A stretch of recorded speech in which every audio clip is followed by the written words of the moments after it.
우리 하나님의 말씀에 대한 우리 고백하겠습니다. 우리는 이 성경이 하나님의 말씀인 것을 믿습니다. 우리는 이 성경을 통해서 구원을 받고 복을 받을 것입니다. 아멘, 아멘, 아멘. 자, 우리에게 구원과 복을 주시는 하나님의 말씀, 요나서 1장 1절부터 6절까지의 말씀입니다. 함께 봉독하겠습니다.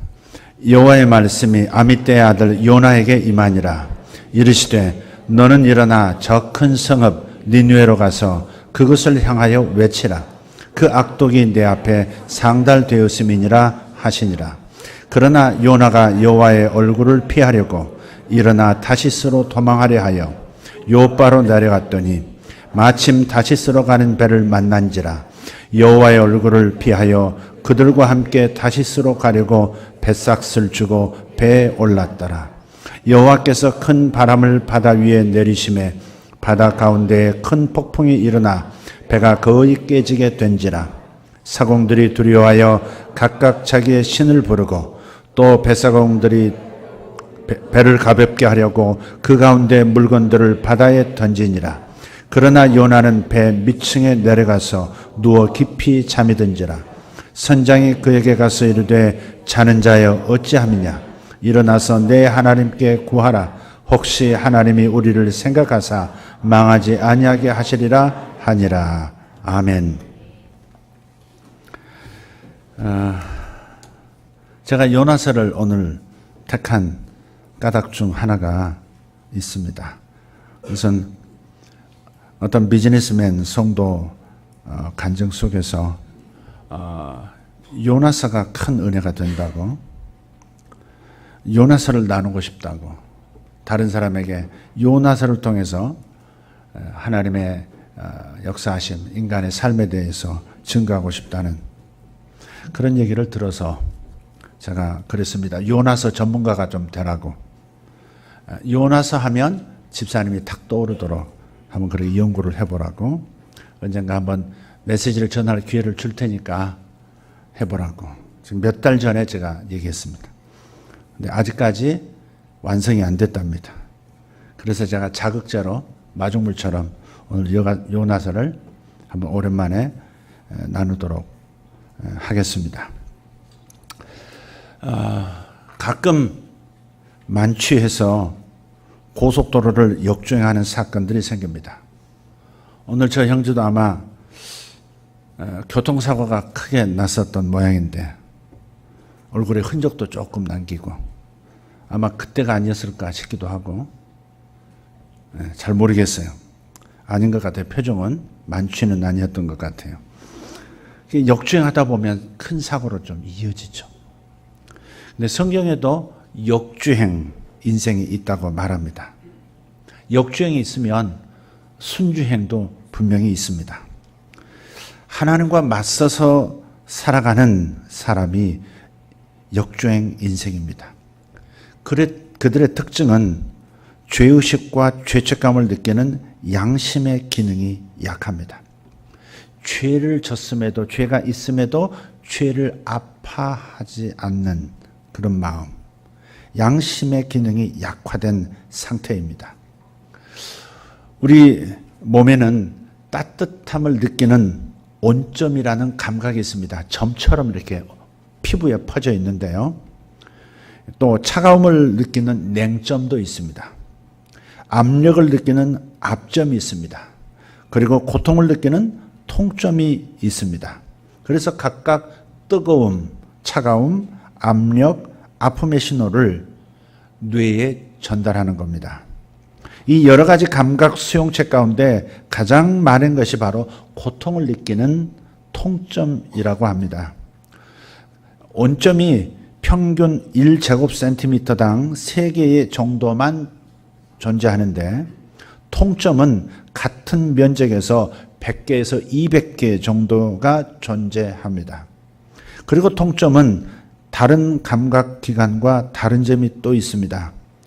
다른 감각 수용기들의 말단이, 그 끝이 캡슐에 쌓여 있는 것과는 달리 통점은 신경에서 뻗어나온 그 끝부분이 그대로 노출되어 있습니다.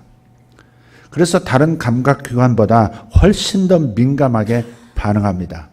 따라서 통증은 가장 먼저 반응하고 통증이 아닌 다른 자극이라도 그 자극이 매우 강렬하면 통증으로 느끼는 겁니다. 뜨거움도 통증으로 느끼고 차가움도 통증처럼 느낀다 하는 겁니다. 그래서 우리가 이 몸에 있는 이 통점을 생각하면 이 아픔과 고통에 대한 두려움이 사람에게 많은 까닭을 알 수 있습니다. 죽음에 대한 두려움보다 아픔과 고통에 대한 두려움이 훨씬 큽니다. 그래서 치명적인 병에 걸려서 고통이 시작되는 분들이 자살을 선택하는 그런 경우가 있는데 까닭은 여기에 있는 겁니다. 약국에서 가장 많이 팔리는 약이 진통제라고 하죠. 1년에 약 1000만 톤에서 1500만 톤이 팔린답니다. 굉장히 많이 팔리는 거죠. 심지어 고통을 피하기 위해서 말기 암 환자에게 합법적으로 몰핀을 처방하기도 합니다. 그리고 이 몰핀은 마약성 진통제임에도 불구하고 뛰어난 진통 효과 때문에 아예 없앨 수가 없는 거예요. 의사들이 간헐적으로 꼭 필요할 때 사용할 수 있도록 진통제를 이 몰핀을 처방하기도 합니다. 저희 할머니께서 암이셨는데 저희 아버지께서 항상 그 안방에 걸린 액자 뒤에 그 뒤에서 뭔가를 꺼내셔서 할머니에게 주사를 놓으시더라고요. 몰핀을 숨겨두셨던 거죠. 아무도 손대지 못하도록. 그래서 가끔 놔드리는 겁니다. 그러면 이제 고통이 이제 멈추고 그러다가 돌아가셨어요. 영화를 보면 가끔 그 슈퍼 솔저 영화가 있습니다. 아픔을 느끼지 않는 겁니다. 총을 맞아도 아픔을 느끼지 않고 칼에 상처를 입어도 아픔을 느끼지 않고 또 겁이 없는 겁니다. 그래서 그 DNA를 조작해서 두려움의 감정이 생기지 않도록 만들고 또 실제로 통점 자체가 사라진 몸을 만들어서 어떤 상해를 입더라도 겁없이 적진을 향해서 돌진할 수 있도록 만드는 그런 영화. 그런 영화를 볼 때 우리 사람들의 갈망, 인류의 갈망을 헐리우드식으로 표현했다 그런 생각을 하게 됩니다. 근데 여기에 의문이 하나 있습니다. 이렇게 사람들은 가능하다면 고통이 없는 삶을 살려고 통증을 없애고 싶어 하는데 사람에게는 왜 통증을 느끼는 감각이 발달한 것일까? 결론적으로 말하면 통증이야말로 생명체가 자기 생존을 유지할 수 있는 필수 방편이기 때문에 그렇습니다. 보통 우리는 몸이 통증을 느끼고 아파야만 비로소 몸을 돌보기 시작합니다. 그 통증이 오히려 우리를 살려주는 몸의 신호가 되는 거죠. 만약에 우리 신경 조직 안에 통점이 전혀 없다면 몸의 이상을 전혀 포착할 수가 없을 것이고 그리고 결국 죽음이 올 때까지 치료도 하지 못한 채 살아가게 될 겁니다. 그런데 몸의 통증만 있는 게 아닙니다. 사람의 영혼에도 통증이 있습니다. 통점이 있습니다. 하나님께서 우리 영혼을 보호하기 위해서 주신 통점을 가리켜서 양심이라고 합니다. 죄를 짓고 악을 행하면 사람의 영혼이 병들고 망하지요. 죄를 가까이 하지 못하게 하는 죄의식, 죄를 저지른 사람이 죄책감을 느끼는 것, 이런 것들이 없다면 그의 영혼은 결국 영원한 멸망에 이르게 될 겁니다. 그래서 죄를 지으면 아픔을 느끼는 마음의 통점, 영혼의 통점이 있는 겁니다. 하나님과 맞서면서 역주행을 하며 살아가는 사람들의 특징이 바로 여기 있습니다. 그들의 대부분은 자신들의 영혼 속에는 양심이라는 통점 분포도가 훨씬 낮다는 점입니다. 그래서 그들은 쉽게 거짓말합니다. 그리고 나서도 자신에게 부끄러워하지 않습니다. 자신의 유익을 위해서 타인에게 고통을 주면서도 그것이 비극인지 느끼지를 못합니다. 게을러 터진 자신을 보고도 분노할 줄도 모릅니다. 이미 그들에게는 통증을 느낄 수 있는 그 양심의 통점이 상당 부분 죽어버렸기 때문일지 모릅니다. 그 결과 죽을 줄 알면서도 불 속에 빠르게 비행하는 불나방 같은 내려가는 인생, 역주행 삶을 살게 되는 겁니다. 자기의 피부치인 동생 아벨을 살해하는 그 내려가는 인생을 살았던 가인, 그는 하나님의 기쁨과 영광에 대한 그 어떤 것도 느끼며 살지 못했던 통점 없는 불행한 영혼이었습니다. 우리가 성경을 읽으면서 발견하는 모압 왕 발락이 던져주는 금화 몇 개에 마음의 시력을 잃고 하나님의 백성 이스라엘을 완전히 멸망되어지도록 저주하는 그 주술사 발람, 그 또한 양심 대신 물질을 택할 때 통곡을 하는 영혼의 호소를 전혀 들을 수 없었던 통점 없는 가벼운 영혼이었습니다. 나이 들고 허리 굽어 힘들어하는 감옥에 갇힌 사도 바울 섬기기를 포기하고 자신만의 인생, 세상을 너무 사랑해서 데살로니가로 도망갔던 데마, 그 또한 굶주림과 질병으로 신음하는 바울의 고통을 공감하지 못하는 통점 없는 굳어버린 영혼이었습니다. 통점 잃어버린 가인, 발람, 그리고 데마, 그리고 우리들. 당연히 하나님과 하나님 나라에 대해서 역주행을 하게 되어 있습니다. 오늘 본문에 등장하는 주인공 선지자 요나도 일시적으로 내려가는 길을 선택한 선지자였습니다. 역주행 인생을 선택한 사람이죠. 요나서는 하나님과 맞서서 역주행하는 이야기로 시작합니다. 기원전 8세기 사람입니다. 가드 헤벨 출신의 선지자입니다. 하나님의 음성을 듣고 하나님의 음성을 전하는 하나님의 종이었습니다. 그런데 요나가 어느 날 하나님으로부터 호출을 받습니다.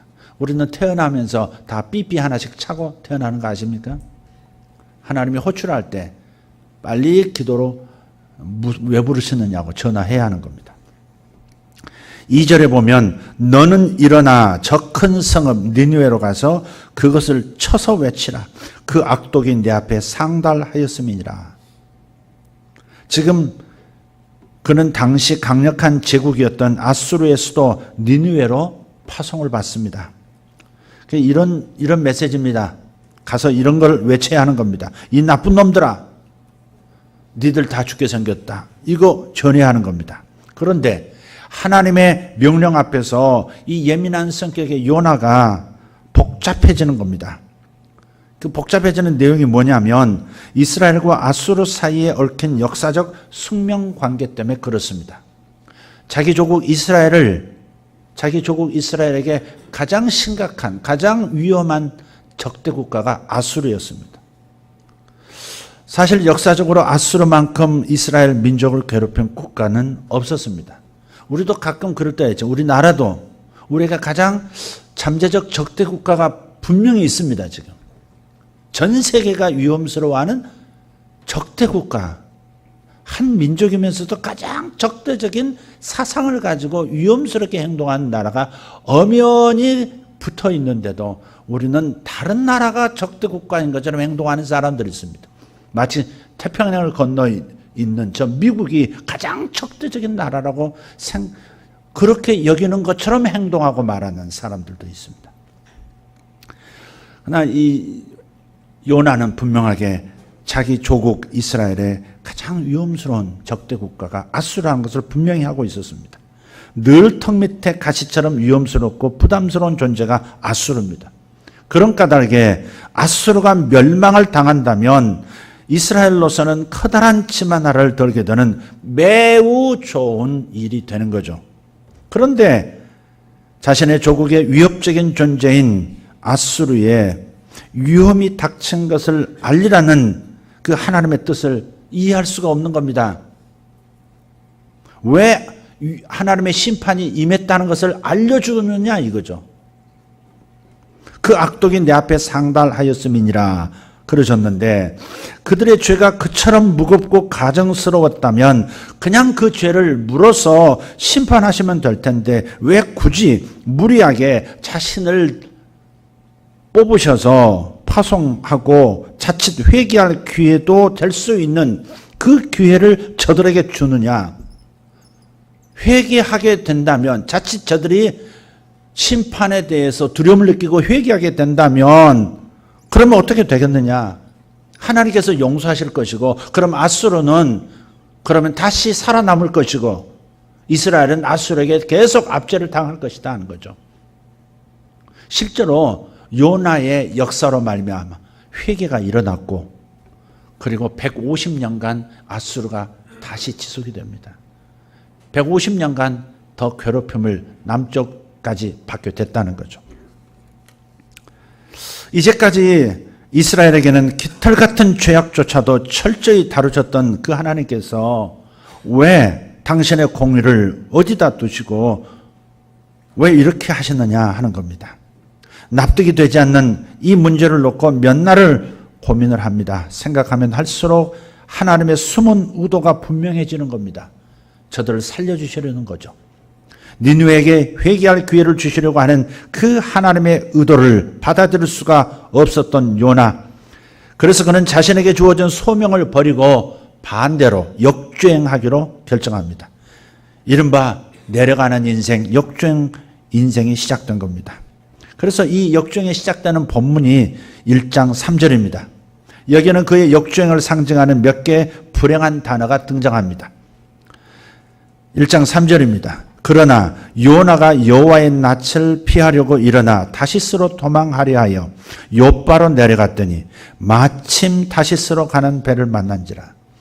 여호와의 낯을 피하여 그들과 함께 다시스로 가려고 뱃삭을 주고 배에 올랐더라. 어떨 때 마침 아다리가 맞는 때가 있죠.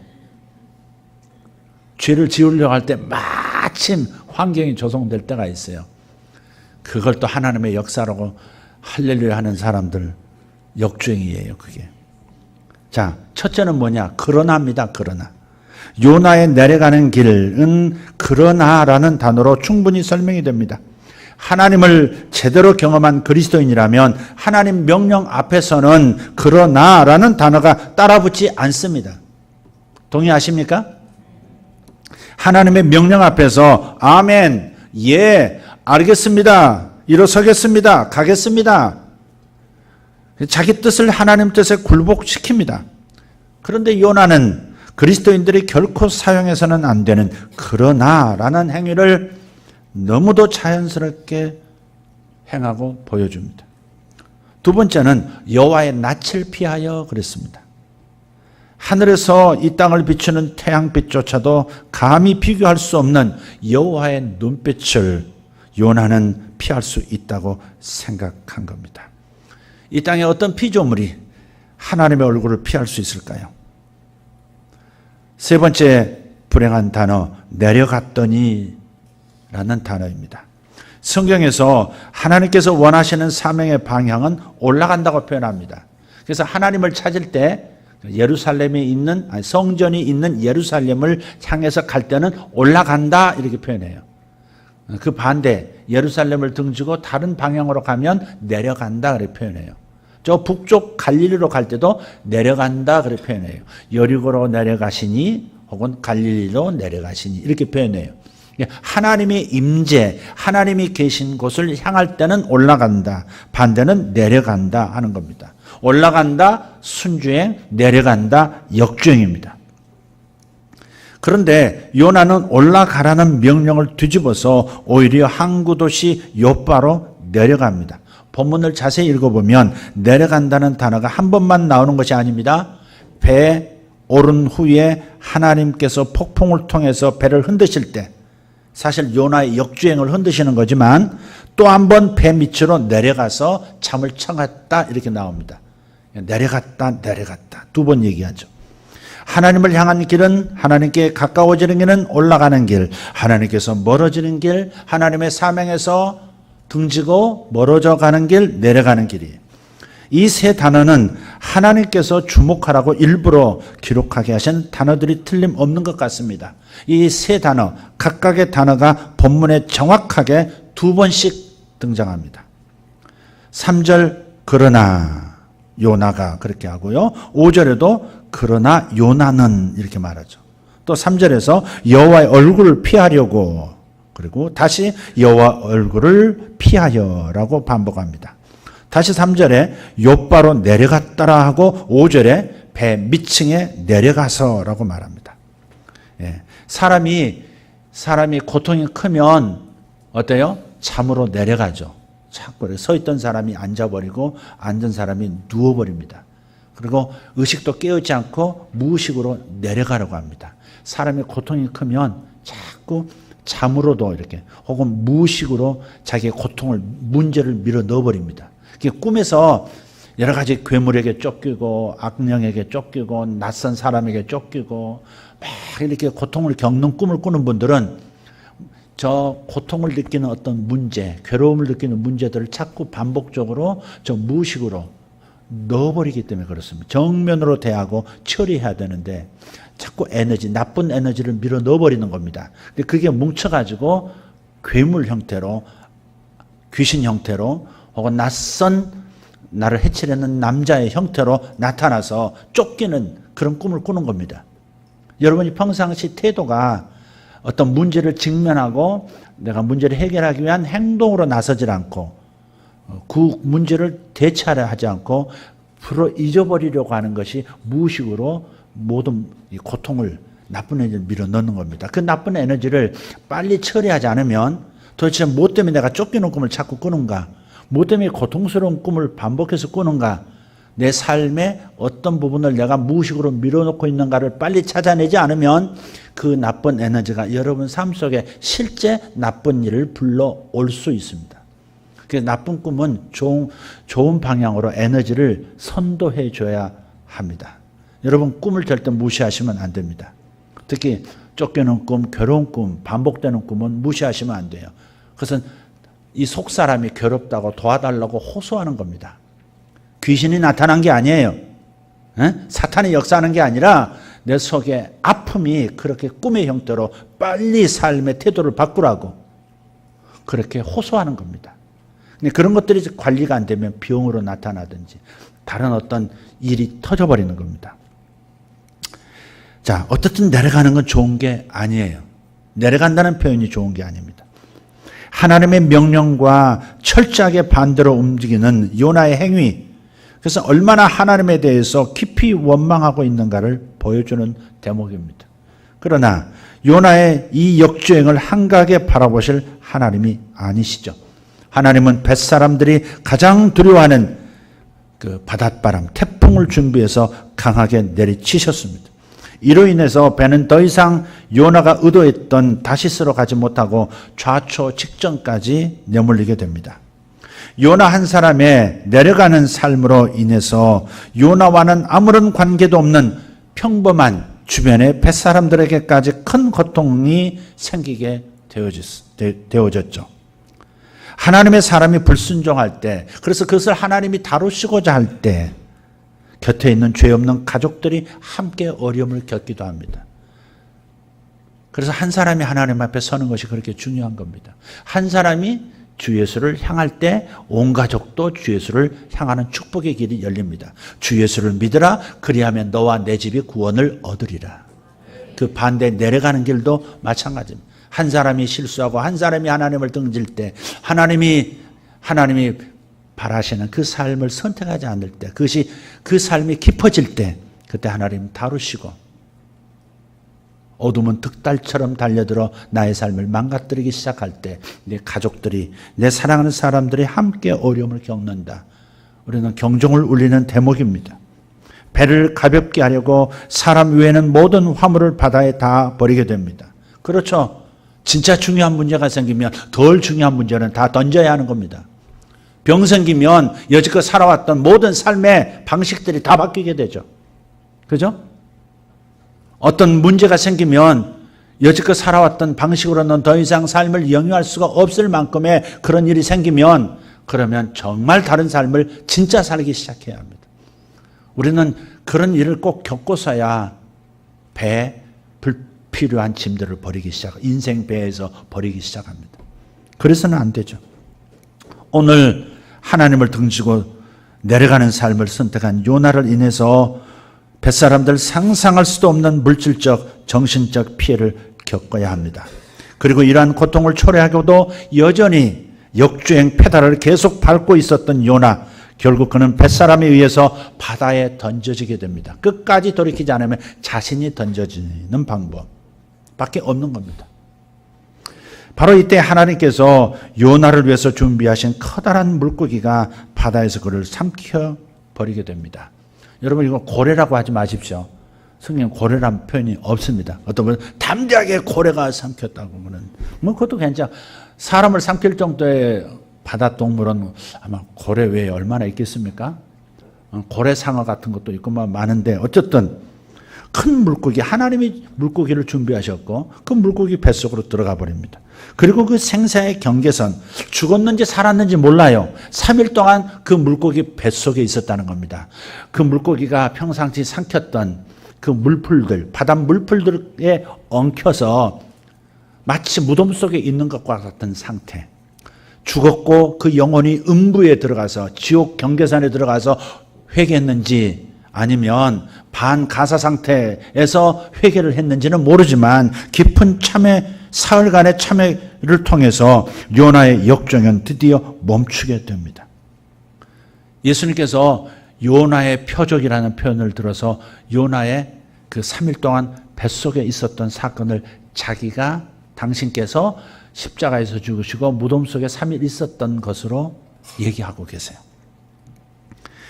그 이제 회개하자마자 회개가 하나님 앞에 상달되자마자 니느웨의 가까운 해변에 그 물고기가 컥 하고 토해내놓습니다.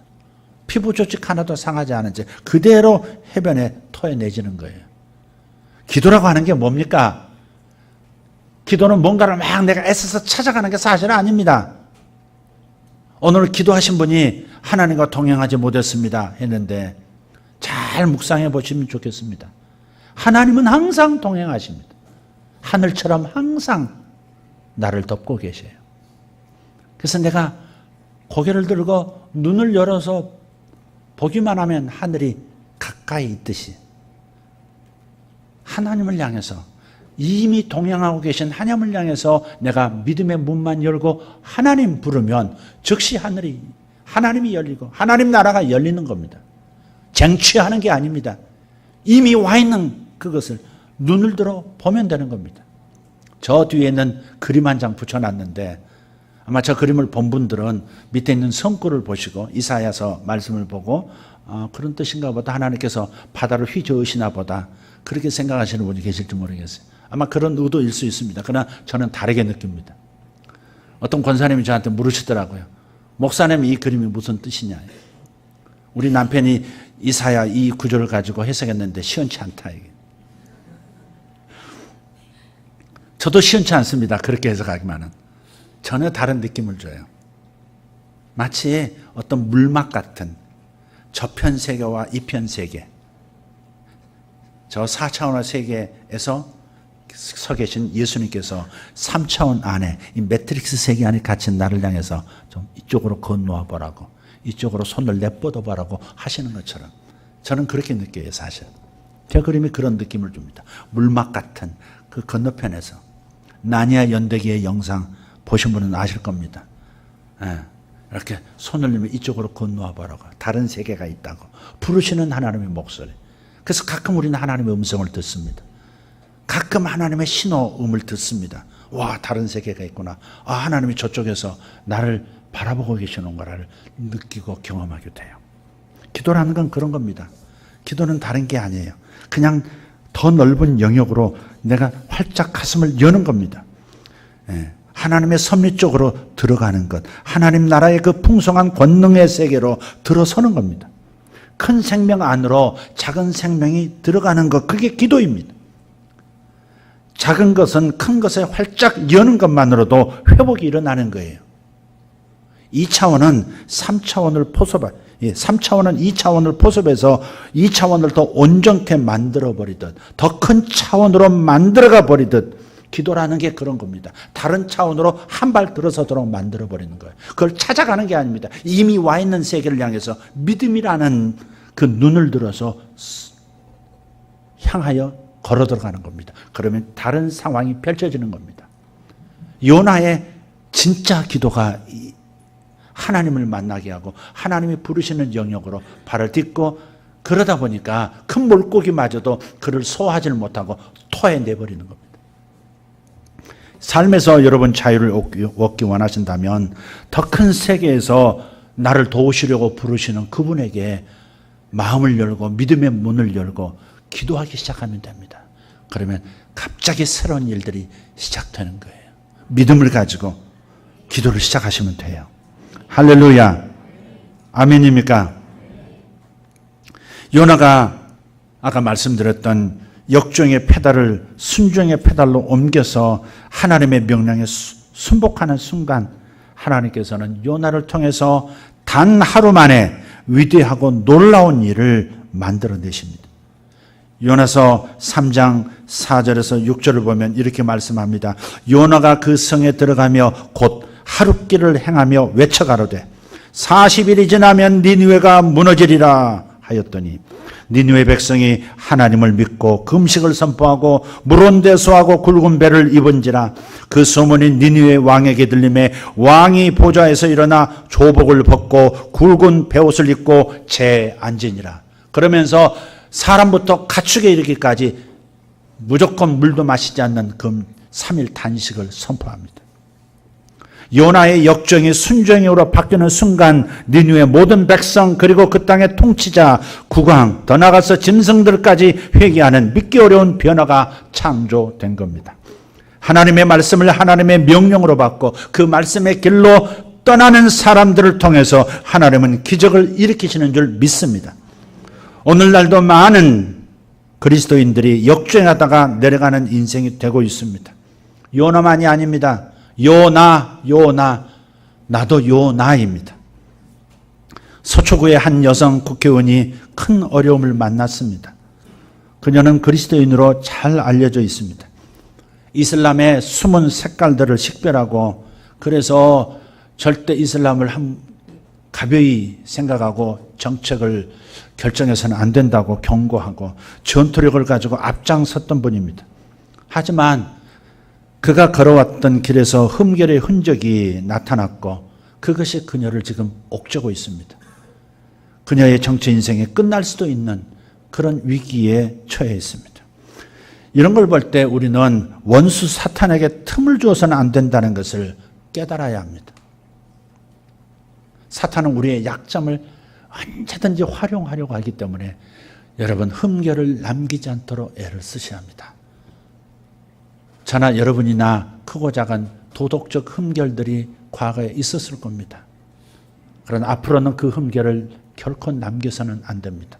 과거의 흔적이 오늘을 지금 옥죄고 있는데, 오래전의 일이 갑자기 튀어나와서 자신의 살아가는 인생길에 더 이상 넘어설 수 없는 장벽이 되는 경우도 있다는 걸 기억하면서 다시는 흠결 남겨서는 안 된다는 것을 배웁니다. 다른 예도 있었습니다. 그분도 크리스천이 있었으면서도 장군이셨죠. 일군 사령관이었던 분이 갑질로 보여지는 일로 인해서 온 세상에서 수치스러운 인생처럼 여겨지게 됐습니다. 수치의 길로 내려가게 된 겁니다. 이 역시 사탄에게 빌미를 준 결과입니다. 하나는 탐욕의 시험을 넘어서지 못한 것이고, 하나는 교만의 시험을 넘어서지 못한 겁니다. 이렇게 작은 역주행이 큰 고통으로 이어질 수 있다는 사실, 돌을 떡으로 만들어 먹으라는 이 물질의 시험, 높은 것에 데리고 올라가서 천하의 영광을 보여주면서 내가 너에게 이 자리를 주마, 모든 것을 네가 통제할 수 있다라고 하는 그 교만의 시험. 저는 그분들이 요나처럼 무덤 같은 현재 상황에서 회복돼서 자신들의 남은 사명의 길로 다시 들어설 수 있기를 기도합니다. 정말 기도합니다.